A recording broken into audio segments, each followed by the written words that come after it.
Hey, Northeast Wisconsin Chi Alpha Prayer and Financial Partners. Brian Bishop here. September, crazy. As it always is. You know, we tell our kids every year, hey, just so you remember, you don't have a mom and dad in September.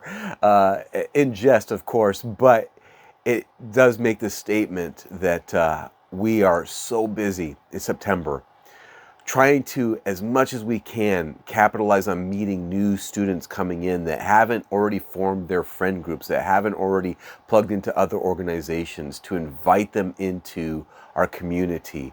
And boy, this has been an amazing start to the year.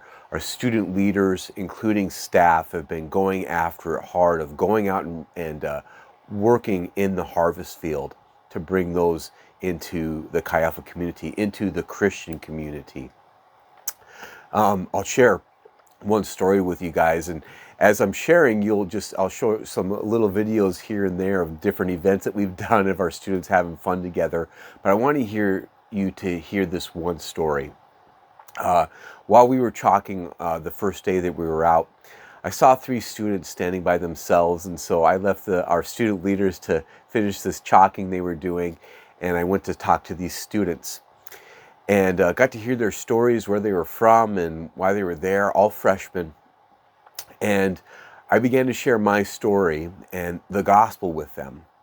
And one particular student was tearing up as I shared about what God had done in my life. And he said this is exactly what he needed to hear.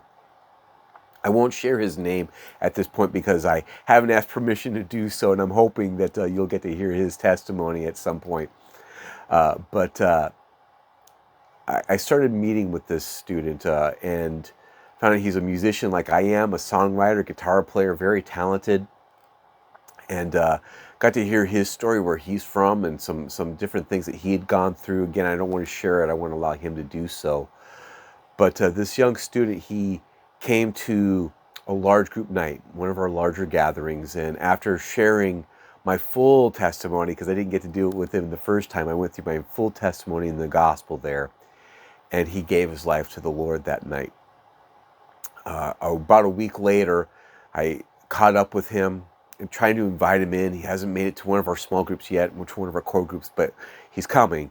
But I met up with him and I gave him one of our fire Bibles, and I went through the scripture about the different types of soil that seed was scattered into, the parable of the sower, this scattering of the seed that Jesus shared. And I said to him that I would really love to see him be the soil that is good, that much fruit can grow out of, but that would take leaning into community. That I believe the soil, the tilling of it, is the community of believers around you to help you grow in that faith as you abide in Jesus, learn how to worship him and seek him.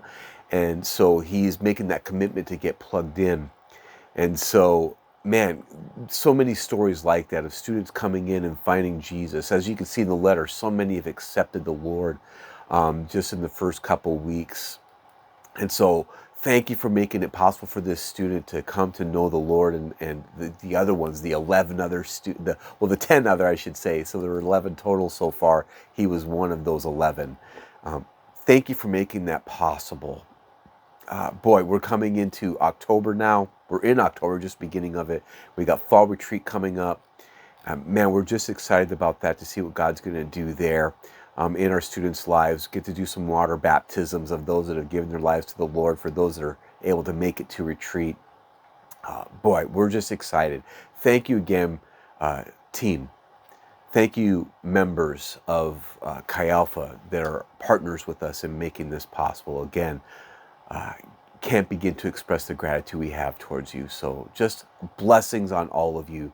Thank you, and God bless you.